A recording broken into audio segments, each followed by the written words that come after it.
আপনারা দেখেছেন যে আজকে এখানে একটা মেলার মতো হয়েছে, প্রচুর ছাত্রছাত্রী এই শুক্রবারে আজকে আমরা যা আশা করিনি তার চাইতে অনেক বেশি ছাত্রছাত্রী আজকের এই পরীক্ষায় অংশগ্রহণ করেছে। তো মূল এখানে পাওয়াটা এটা আসলে আমরা আপনাদের প্রথম থেকেই বলে আসছি যে ভবিষ্যৎ প্রজন্ম যাতে শুদ্ধ বাংলা চর্চা করতে পারে তারই একটা প্রয়াস আজকে থেকে 10 বছর আগে আমরা নিয়েছিলাম।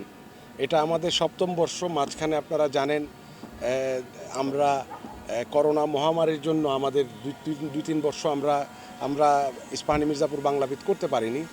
তো সেদিক থেকে বলবো যে এখনও এই প্রতিদিনই আসলে এই এই এই প্রতিযোগিতার জনপ্রিয়তা বাড়ছে, যেটা অংশগ্রহণকারী সংখ্যাই বলে দেয় যে কী পরিমাণ বাংলা চর্চা করার জন্য আমাদের এই ভবিষ্যৎ প্রজন্ম স্কুল এই বিদ্যালয়গামী যে ছাত্রছাত্রীরা আছে তারা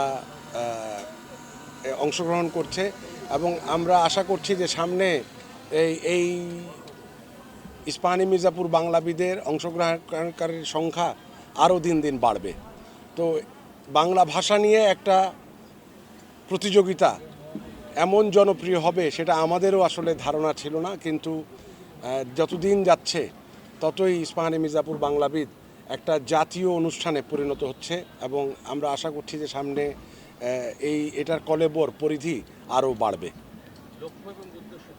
মূল লক্ষ্য উদ্দেশ্য হচ্ছে ভবিষ্যৎ প্রজন্ম যে মাধ্যমেই পড়ুক, সে ইংরেজি মাধ্যমে পড়ুক, বাংলা মাধ্যমে পড়ুক, সে যাতে সঠিক বাংলা চর্চা করতে পারে, লিখতে পারে, বলতে পারে এবং তারা যখন নিজেদের মধ্যে কথাবার্তা বলে যাতে কোনো মিশ্র ভাষা, এখন আমরা যা দেখি বাংলাদেশে যে আমরা সবাই একটা মিশ্র ভাষা ব্যবহার করি, না বাংলা বলি না ইংরেজি বলি।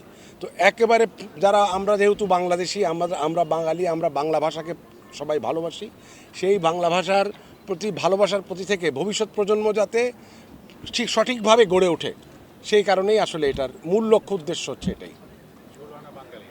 একদম 16 আনা বাঙালিয়ানা, যাতে যেই ভাষাতেই তারা লেখাপড়া করুক আমাদের সেখানে কোনো আপত্তি নাই, কিন্তু বাংলা ভাষাটা যাতে শুদ্ধভাবে বলতে পারে, শুদ্ধভাবে লিখতে পারে, শুদ্ধভাবে যারা তাদের একজন আরেকজনের সাথে কথা বলতে পারে, সেটাই হচ্ছে আমাদের এটার মূল উদ্দেশ্য। খুবই খুবই একটা জরুরি প্রশ্ন করেছেন, গুরুত্বপূর্ণ প্রশ্ন।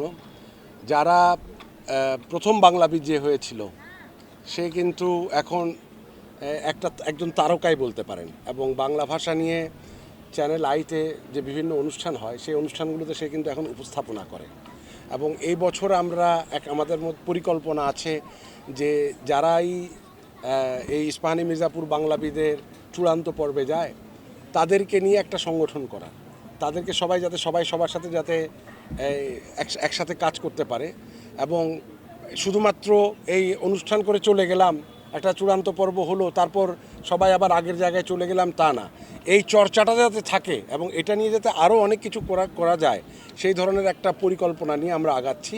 সারা বছর যাতে ছাত্ররা ইস্পাহানী মির্জাপুর বাংলাবিদের সাথে একাত্ম থাকতে পারে, সেই ধরনের পরিকল্পনা সামনের দিকে আপনারা দেখতে পারবেন। আমাদের আজকে যতগুলো আমরা এই এখন পর্যন্ত বাছাই পর্ব করেছি, এই আজকেরটা বোধহয় 5ম বাছাই পর্ব। তো এখানে টোটাল এই রংপুর বিভাগ থেকে নিবন্ধন করেছিল 21,000 এবং এখানে যা অংশগ্রহণ করেছে সেই সংখ্যাটা এখন পর্যন্ত এই বছরের সর্বোচ্চ সংখ্যা।